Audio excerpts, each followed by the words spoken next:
All right, Krystal, what are you taking a look at? Very bad news for Democrats this morning, and this one really is kind of a stunner. So Cook Political Report has shifted Representative Sean Patrick Maloney's race from lean Democrat to toss-up. That is a big deal for a couple of reasons. So first of all, this is a New York district that Biden won by 10 points. It should be a slam dunk for Democrats. And if it's not, let's be honest, they are facing imminent doom all over the map. Second, Sean Patrick Maloney just happens to be chair of the Democratic Congressional Campaign Committee. In other words, he is literally the guy responsible for Democrats trying to hold on to their House majority.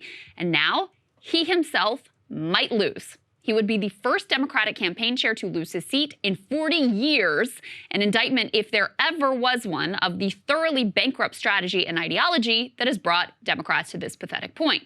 There's so much to say about this particular situation. So first of all, let's recall the backstory. New York has a new congressional district map, caused all sorts of chaos, pitting Democratic incumbents against other Democratic incumbents. Some of that chaos, though, was directly caused by Sean Patrick Maloney himself, who immediately, once the map was announced, with no heads up, said he would run in a newly created district that mostly lay outside of his own district boundaries. Now, he made this choice because the new district is a slightly safer seat than the district that encompasses the bulk of where he currently represents. Now, all of this was already a bad look. You're the dude who's supposed to be telling Democrats how to win, but you don't even have confidence in your own ability to win in a Biden +5 district.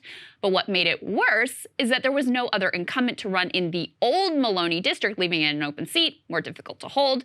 Meanwhile, there was another incumbent in the district that Maloney jumped into. That would be Mondaire Jones.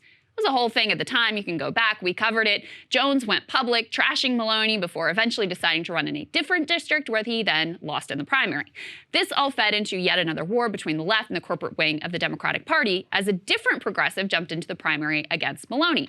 But at the end of the day, Maloney won. Seemed like it was all going his way. He was the DCCC chair, something he'd been angling for years. He got the district he wanted. He dispatched with his left-wing opposition. Should be smooth sailing from here, right? Well, apparently not so much. Now, ironically, according to Cook Political Report and their analysis, Maloney's move to Bigfoot the progressives and grab this new district of his choice may have actually backfired. Although the new district is technically more Democratic-leaning, Maloney only represents like 25% of it currently, and so that severely limits the benefits of incumbency. What's more, cut out of the district are some key constituencies that Maloney had spent a lot of time courting and winning over. As they write, quote, Maloney thrived electorally in his old 18th CD, in part because of the crossover vote he earned in the block voting Hasidic community, Kiryas Joel, which almost entirely supported Donald Trump.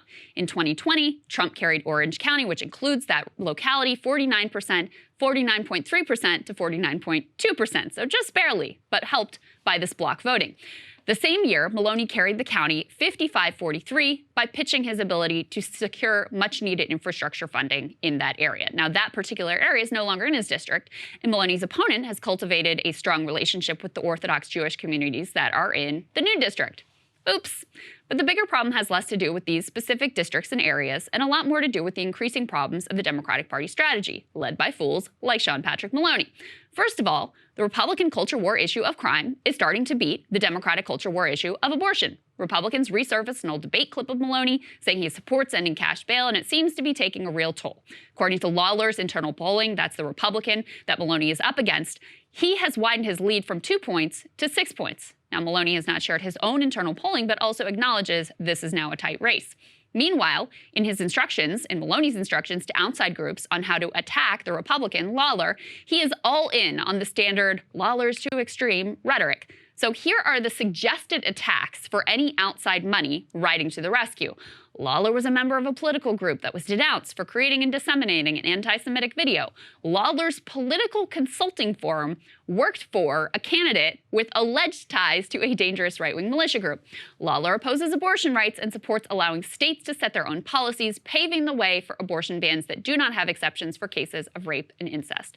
So, Maloney here, not hitting his opponent at all on economics, even though Republicans are planning, as I covered yesterday, a debt ceiling crisis in order to cut taxes for the rich and for corporations, potentially spiking inflation. Oh, and they also have floated cutting Social Security and Medicare. Oh, But instead, he's focused on the fact that a political consulting firm, Lawler hired, works with someone who might have ties to something bad. Fantastic attack. I'm sure that's really going to land, and I'm sure people really care more about that than whether grandma is going to be eating cat food next year. So here's the way Maloney framed the election overall in a recent Fox News op-ed. Quote, "The difference between the two parties could not be more clear. On January 6, 2021, insurrectionists stormed the Capitol and beat police officers with American flags. House Democrats stepped over broken glass to certify the election, but 139 House Republicans voted to throw on Americans' votes and side with the insurrectionists who wanted to overthrow the election just because they didn't like the results. Every day since, Democrats have rolled up their sleeves and passed impactful, popular legislation to help American families. Republicans kept sprinting down a path of extremism, hell-bent on ripping away our freedoms." He then goes on to detail the legislation that Democrats have passed under Joe Biden. Now, keep in mind, Democratic pollster Stan Greenberg says that this is literally the worst possible messaging for Democrats. According to Greenberg, it lands as tone deaf to brag about your accomplishments without offering a concrete plan for the future as Americans continue to suffer real economic pain. Quote, "Republicans are hitting us on crime and border inflation. That has huge power. And we have the self-satisfied message of how much we've accomplished rather than being focused on what is happening to people." Now, as I covered yesterday, Republicans, they have provided plenty of ammunition to hit them on their disastrous economic plans. And there's lots of data to suggest that if Democrats offered even something simple like a new child tax credit, it could be really impactful. But instead, party elites like Maloney have decided to lean into scolding voters about democracy without actually listening to what those voters participating in our democracy actually care about, trying to assure them that the economy is actually all good because they fixed it, even as the day-to-day reality of struggle obviously remains. Ironically, if the supposedly democracy-obsessed Democrats lose, it will be precisely because they ignored the democratic will of the people. Perfect encapsulation of their problems here, Sean Patrick Maloney. Cable news is ripping us apart, dividing the country, making it impossible to function as a society, and making it impossible to know just what is true and what is false. But the good news is they are failing and they know it. That is why we're building something new, a new mainstream, a healthier one, something more trustworthy, something that we are going to need in one of the most pivotal times in American history. We are building up here for the midterms, for the upcoming presidential election, but we need your help. So if you can help us out by becoming a premium member today at breakingpoints.com, we're trying to change America for the better and the entire world. So what are you waiting for, guys? Go to breakingpoints.com and sign up and help us build a new mainstream.